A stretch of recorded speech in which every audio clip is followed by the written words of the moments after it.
Salong Modusa, en podcast om det gjenstridige rusfeltet.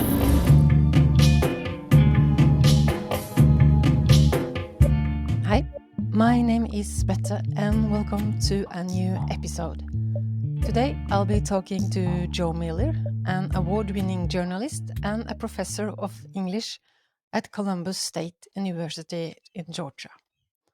We will be talking about his highly interesting book, US of AA, How the 12 Steps Hijacked the Science of Alcoholism, that I recommend everybody to buy and read.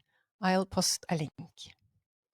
Miller's book is a fascinating story that begins in the aftermath of Prohibition, when excessive drinking was primarily seen as an issue of character. Miller's in-depth investigating reveals the history of how AA became US de facto treatment policy. In this story, we meet Marty Mann, the first lady of AA, a brilliant strategist, and maybe the first peer consultant at a system and policy level. She teamed up with the, at the time, top scientist at Yale in her campaign to convince the nation that alcoholism is a disease. They had no proof, but they hoped to find it once the research money came pouring in. We all know how she and the lobbyist Anonymous succeed. The 12 steps narrative of addiction as a chronic and spiritual disease, and that the 12 steps represent the true and only way to recover, is deeply rooted in the US culture. In this process, in spite of that the program doesn't work for an overwhelmingly majority, the 12 steps movement has suppressed more effective alternatives. And as a result, those who suffer the most in US often go untreated. Among several interesting people, we also meet Dr. William Silkworth from the Big Book chapter, The Doctor's Opinion, and of course, Elvin Morton Jelinek, an important person for AA future impact. Welcome to my podcast, Joe Miller. Thank you for having me. I found your book truly interesting. I hadn't heard anything about Marty Mann or her campaign before, only about Bill and Bob as the founders of AA and the 12-step movement, and that the movement grew out of attraction on one alcoholic helping another, not propaganda stretching over decades. Before we dive into your book, I'd like to ask you why you are interested in AA's history. Why did you want to write this book? Well, I have some personal history with it. I had been in AA for a number of years, a number of different times, and kept being told that that was the only solution that was available. And this is for many years, more than a decade. And then finally, I just started researching it more. I was actually going to do a memoir about my struggles. And in the process of that, I discovered that there's this fascinating history. Well, in the process of that, I discovered that there were medical treatments and other treatments besides AA that were available and had been available throughout the entirety of my time struggling with the problem. So that sort of triggered my journalist switch and made me want to investigate, why is this that these were available? I'd never heard about it. The AA movement suppressed alternatives all the way. As you wrote, Marty Mann claimed that first-hand experience with the problem was paramount and trumped science. She was very harsh to people who said different from her. Yes, absolutely. And her followers too, even after she passed away. When a new treatment would get some attention in the media, true believers, if you want to say, in AA would fight against the information about it getting out. But Marty Mann, you're right about Marty Mann. She is a really fascinating character. I didn't expect to see that kind of a character in this history. Maybe we should start from the beginning, because not all my listeners know anything about AA or the 12 steps. They just know there is a self-help program and that it's supposedly highly effective. I was told that Bill Wilson invented AA, that this 12-step came to him in a hot flash. In a way, that was part of it. Bill Wilson was an alcoholic, severe alcoholic, and struggled with it for many years and tried what treatments were available at the time. And at the time, there would be these sort of drying out clinics Usually people with a little bit more money would be able to check into a clinic, and it's kind of almost like an asylum or sort of for, temporary for people to dry out and go through withdrawals and that sort of thing. And while in one of those clinics, he was given a psychedelic drug treatment, belladonna. And the combination of that and his withdrawals, his delirium tremens, he saw great white light, realized that there could be a spiritual cure. And that was part of the impetus that got it started. But of course, AA had many more players than just Bill Wilson. It was a group created thing. It also rose out of this peculiar religious movement that was going on. It was gaining strength in between the wars. It was called the Oxford Group, and they sort of advertised themselves as a supplement to religion. And they had, I believe, a 5-step process by which to achieve the spirituality that they were purporting. And they prescribed to a doctrine in which God is to have control over everything, and humans are struggling because we're trying to control things and can't control things. So that sort of foundation was later translated into the 12 steps of AA and its basic spiritual principles. So it's kind of a combination of all those things at the same time. This undistinguished Dr. William Silkworth that you write about, it was him that learned Bill and the AA movement how they should interpret and explain to others their so-called first-hand experience with this so-called disease. He's another very interesting character. He's heralded in the AA community as the sort of the originator of the idea that alcoholism is a medical malady. But he wasn't a distinguished doctor of any note whatsoever. He went to a fine school, but he got work in a hospital in New York and sort of took a liking to working with alcoholics who would come in and recover from acute poisoning and that sort of thing. And he kind of developed this theory about why they drank as much as they did. But and he wrote a little bit about it and contributed. He treated Bill Wilson and contributed to the ideas that formed the basis of AA.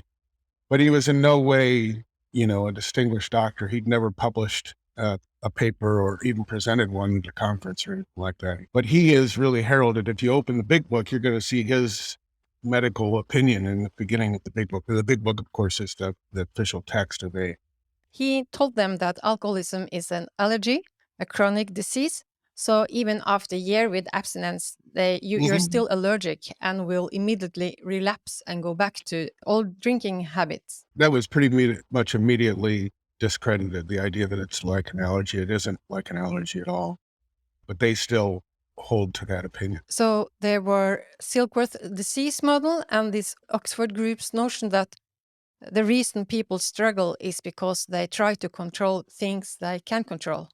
We must therefore confess, surrender, and let God be in control over everything. Yeah, kind of those two forces came together in Bill Wilson's story, and he found sobriety and he started working with drunks, and the movement emerged out of that. In the early days, they tried to help a young guy to get sober without any luck. So they became to believe that you have to suffer a lot before you are ready. He was too young and hadn't suffered enough yet to get sober. If I were to levy a criticism against the AA model, that's a particularly problematic part of it. This belief that you have to drink and drink and drink until your life is basically destroyed before you're ready to accept both the spirituality that's part of the cure and also the complete abstinence. Whereas other models that show the disease or as a disorder more as a disorder than a disease takes the approach that there are a lot of different ways to approach. And findings are that more of a harms reduction approach early on in the process of the trajectory of the malady can reduce that quite a bit. The other way, this idea that you have to drink until you suffer, till you hit a bottom, in some ways could be seen as a license to, well, I'm not ready to quit, so I might as well just drink as much as I possibly can now, because that's what I'm supposed to do as an alcoholic. So, yeah, and that really was pushed. You had mentioned Marty Mann before. She really pushed that narrative in her public relations campaign to get people to understand alcoholism.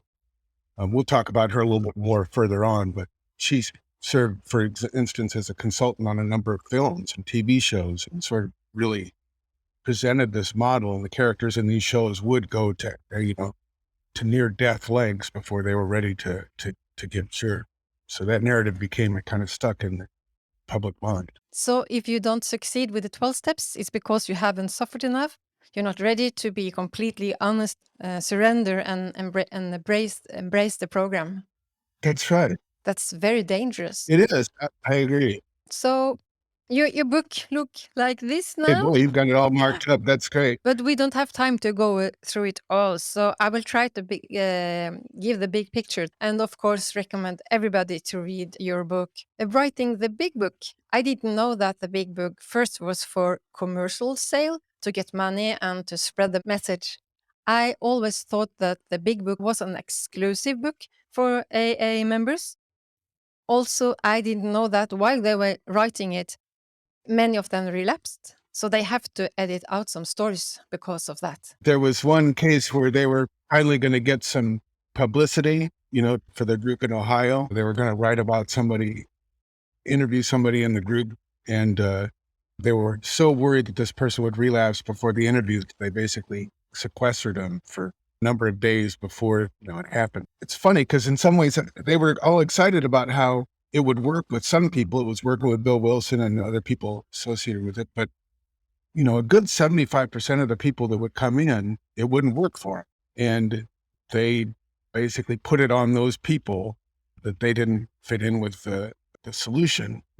And they would keep those stories kind of out of the public eye. It wasn't a sinister conspiracy or anything like that. I think it was legitimate. Here they had faced this problem that the whole society had struggled with. What do we do about problem drinking and that sort of thing?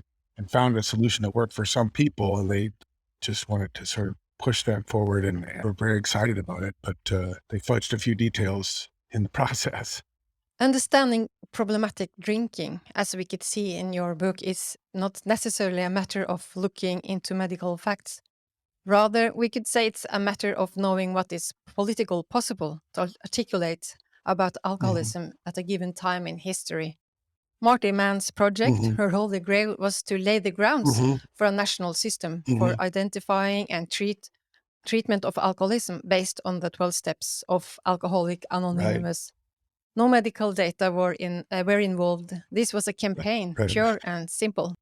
She was a true genius of 20th century PR. Marty Mann was a closeted lesbian, got sober early on in the AA. She was probably one of the first or several women to achieve some sobriety in the group. And early on in her recovery, she had this vision of creating a national network that would push America to see alcoholism as a disease as opposed to a moral failing.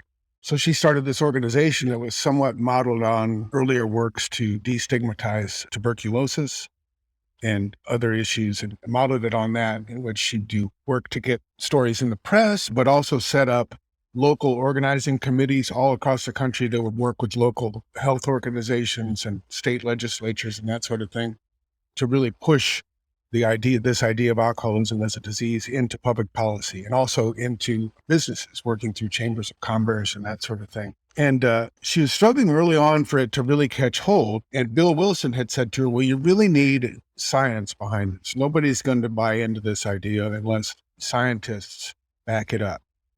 So she reached out, she networked, and found that a top scientist at Yale had been working on alcoholism, studying alcoholism, and was trying to lead a scientific push to get America away from the debate over alcoholism that still existed after Prohibition. Alcohol, of course, was prohibited in the United States for a number of years in the beginning of the 20th century with the Constitutional Amendment. And after that amendment was rescinded, there was a lot of push to bring Prohibition back. It was a very controversial issue in the United States. We've kind of forgotten that history now. So these scientists were trying to take the forefront and say, let's pull this away from the moralistic arguments that have so much heat and passion around them and political arguments, and let's look at the hard science about what alcoholism does. And when they met Marty Mann, they needed PR to get more resources for their research and sort of stuff like that. So they basically gave Marty Mann a Yale scientific verification, validation of the theory that she was putting forward. even though there had not been done any real scientific studying to prove that. And part of the motivation of the scientists was that they were having trouble getting money to pay for the research that they needed. Foundations in the United States wouldn't touch the issue because it was so controversial. At that point in time, the government had no real mechanisms to give grants to deal with alcoholism. So their theory was that if we say it's a disease up front and it's a scientific issue, we'll change the public opinion such that we can start getting money to do the research to prove that it's a disease. Okay. So they kind of got the cart before the horse, and it worked. Marty Mann's group got a really great donor, really pushed their issue, got celebrities and stuff to back them up and really push this forward. And this rose up until there were legislation at local, state, and finally at the federal level that opened the floodgates for money to come in to support the research. And then when the research came back, it's really showed that it's a malady that's a bit different and more complex, much more complex than the model that's put forward. The AA model is really sort of a narrow slice of a spectrum of ways in which people are afflicted by this issue. So it really was a trick. It was a PR trick. As the science comes in with newer ways to deal with the issue, all that's suppressed by a dominant story in the culture that AA is the model and all this other stuff is just, your disease talking, Yes, I do. So Yale was a tool for Marty Mann's campaign. And at That's right. Yale, she met Jelinek, and he became an important person for AA future impact. He's a really interesting character because he's from Hungary, which at the time apparently had a real reputation for corruption, and he had kind of a sketchy background. Historians have not been able to verify that he even had an advanced degree, much less a doctorate, and had done research. And his previous research had been in subject areas that are completely far afield from bananas, research on bananas, and also on shoes and stuff like that. But by all accounts, he had tremendous energy. It's just full of enthusiasm and passion, and it was infectious. And he was really at the center of this whole thing. Interesting side note about him, Jelinek. I had told you about a benefactor who had supported Marty Mann's group. He's another interesting character. He was the heir of the IBM fortune, or a part of the IBM fortune here in the United States. And he is an alcoholic who recovered with the help of Marty Mann and her friends. And when they said they needed financial support to get their message out more, he put his whole family foundation's force into it, just millions and millions of dollars. He commissioned Jelinek to write a book called The Disease Concept of Alcoholism. And this book is still heralded. It's like at sort of the center of the whole disease model treatment community. It's still a basic text of theirs. But if you read the book, it's basically like a long philosophical semantic exploration into the semantics of the word disease. And it basically says a disease is whatever doctors say is a disease. So again, it's like kind of a trick at the center of it. And later, when that book was used in a Supreme Court case that codified whether or not alcoholism is a disease, the attorney arguing for the disease concept read the book and thought it was completely worthless and unhelpful. One treatment history scholar has described it as the most cited and least read book in the whole issue of AA. That's so interesting. Earlier, when he was still working at Yale, he wrote this, you call it Jelinek's Doodle, that was based on Marty Mann's tempered data. That's right. Part of the basis for the book that I told you about initially was what you call Jelinek's Doodle, which was one of his colleagues kind of disparaged what he was working on, saying that he was doing this silly research that wasn't real scientific research. And the problem with it was that he used survey data that Mann collected and scrubbed. So anything, people in the data that responded things that didn't fit what model she wanted, she just didn't send to him. So he did it entirely on completely corrupted and a really small data set, very small. All male, no women, all white male. The women didn't fit. They answered something That's that right. didn't fit with the male answers, so they just left That's them right. out. Marty Mann cherry-picked and tempered science and suppressed alternatives actively. But later, Yale split with Marty Mann. Why did they do that?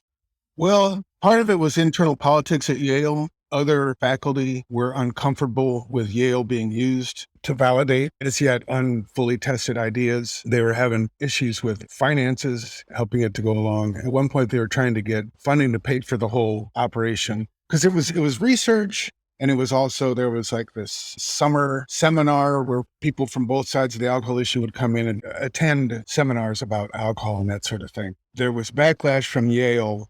Other faculty didn't feel that Yale should be behind something like this. So they reached out, tried to get more money to pay for it outside. And at one point, I found a document that said that they reached out to alcohol companies. A brewery in the Midwest had been approached about bankrolling the whole thing. So the main scientist at Yale moved on to other things. Jelenic got co-opted into other projects, governmental NGO projects and that sort of thing. Mann established her own organization. You call it Lobbyist Anonymous because they couldn't explicitly say they were members of AA because of AA's 11th tradition. Our public relation policy is based on attraction rather than promotion. We need always maintain personal anonymity at the level of press, radio, That's and right. films. Yeah. So they were lobbying and still are without saying where they came from. And they had people in different positions in the society, Yeah.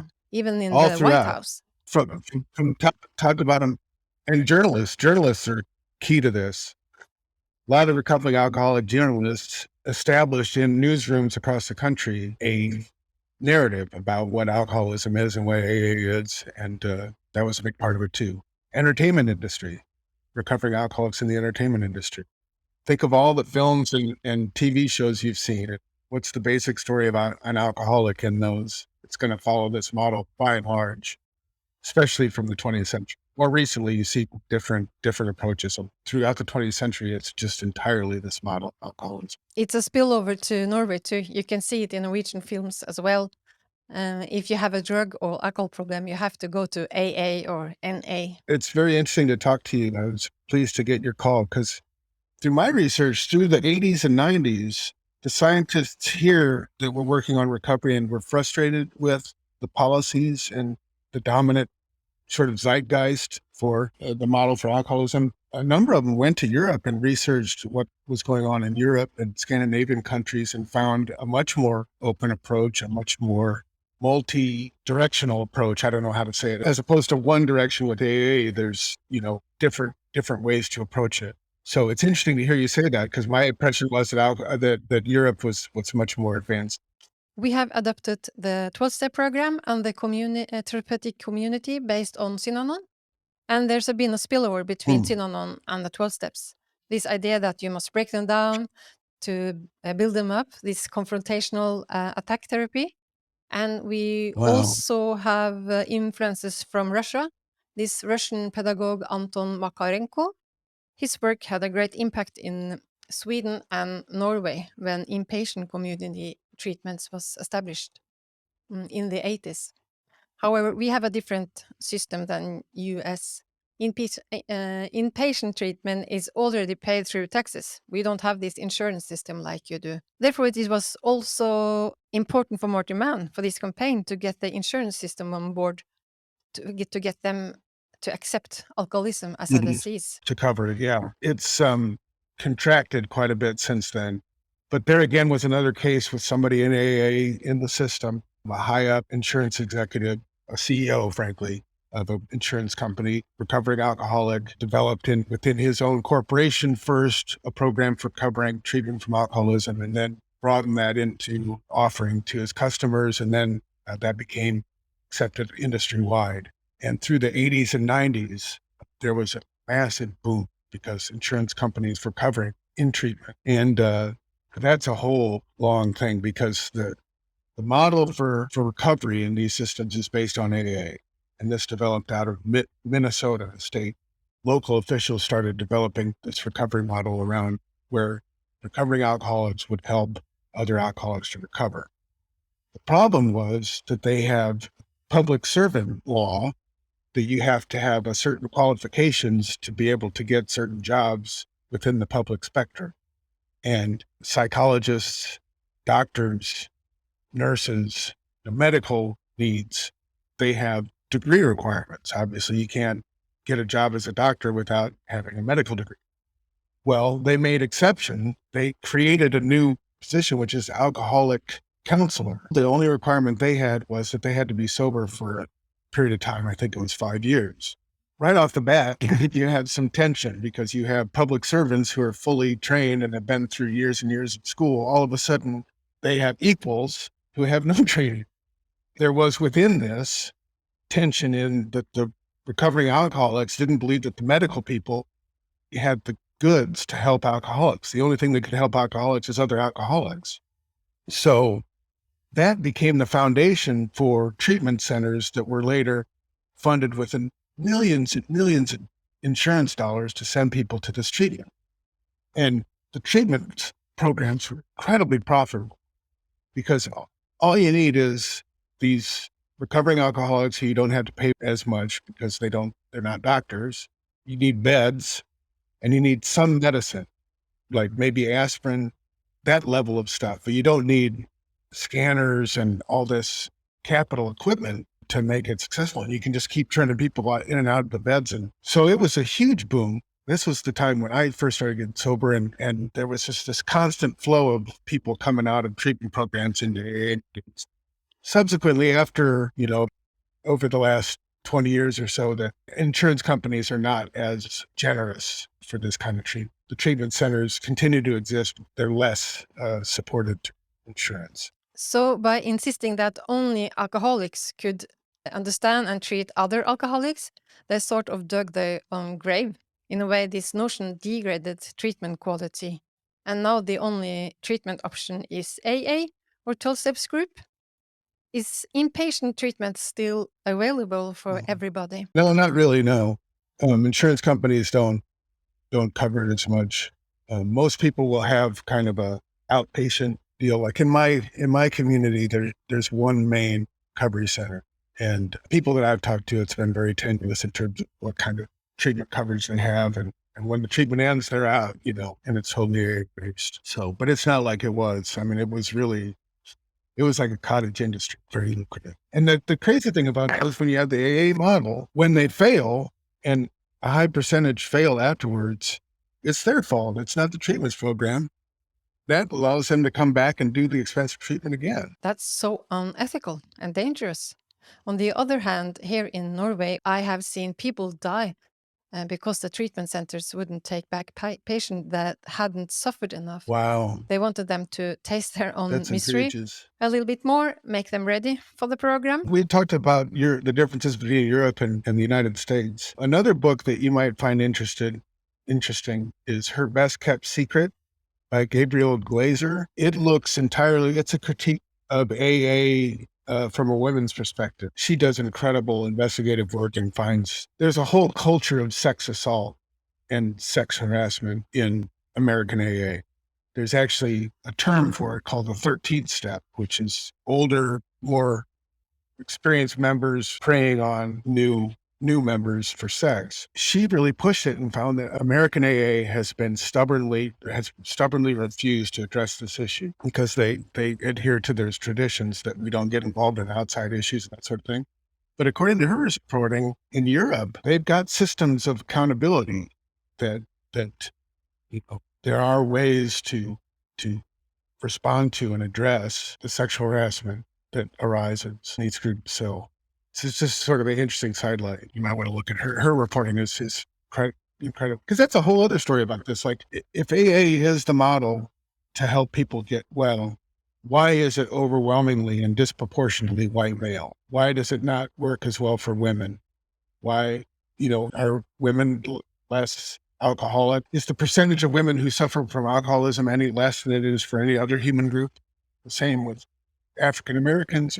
So that's another interesting critique, that just look at the numbers of who thrives. Regarding addressing outside issues, is the same here because of the very same traditions. National guidelines here in Norway naively recommend 12-steps program because the only stories you hear about is the success stories. never about all the people who is left worse. Okay, we are running out of time. So back to Marty Mann. She's making it all the way into the White House with her campaign. Yeah, she wrote telegrams to the president of the United States at the time, Lyndon Baines Johnson, and Johnson responded by calling out alcoholism as a disease in one of his speeches to the full Congress. And also, she became partner with a senator named Harold Hughes. Let me make sure I have that right. Harold Hughes, I think. It's been a while since I've written the book, but a senator from Iowa who was a recovering alcoholic himself, and he pushed through this legislation, commandeered this legislation through Congress that basically created a whole new branch of the National Institutes of Health that deals with alcoholism and alcohol abuse. Initially, that organization, with all the millions of money that went into it, the first probably 5 to 10 years of their existence, most of that money went into PR. It was basically continuing Marty Mann's efforts. And there was tension within the group that there were a number of people that wanted to devote the money to scientific research. And the AA group wanted more for PR. So for the first about 10 years, just millions and millions of dollars put into the campaigns to push this model. Like Nixon was the president at the time, and he was opposed to it, so he held the funds back for a long time until the Supreme Court made him release the funds. So all at once, there were hundreds of millions of dollars just flooded into the industry. But in time, starting with President Carter and then really with President Reagan, pressure was put on the organization to really move the focus more toward research. And since that time, I'd say from the 90s on, they've been producing consistent, strong research that continues to show that the problem of alcoholism is much more complex than they suggest, and that there are many more approaches to treatment. The problem is now they don't have the PR part. Like, it's all research, which is great, but it's not getting out. It's like they need Marty Mann for the 21st century to push a harm reduction.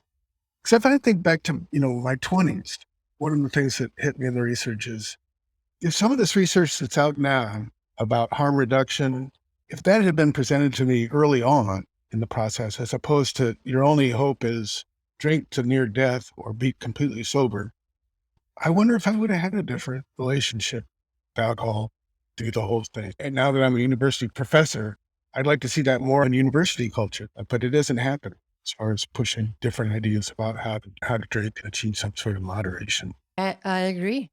I hadn't heard of the Sinclair method with naloxone before. Me neither. That's what triggered the whole thing, yeah. Studies also show that if you believe that you have a disease and with one drink you lose control, you actually drink more than people who believe they are in control. So maybe this disease model cause more harm and more drinking problems. Kind of some of the basic conception of AA's disease model is that it's a brain disease. It's really interesting when I talk to scientists, top alcoholism scientists, one at Brown University, Ivy League school, and then to the director of the NIAAA himself, the director. I asked them, do you think it's a disease or a learned condition? The Brown scientists didn't hesitate. I think it's a learned condition. And then when I asked the director of NIAAA, he says, I think it's both. No consensus, although the AA model completely hinges on you have to believe that it's a disease. I was frankly blown away when I heard that. I didn't expect these top scientists to say that. Sadly, I've already used 45 minutes of your time. Is there anything you would like to add? Just say thank you for your interest in it, and I hope others find it helpful and interesting. I'm sure they will. Thank you so much for a very interesting conversation and for being You're my welcome. guest and for writing this book, all the work you have done here. Thank you so much.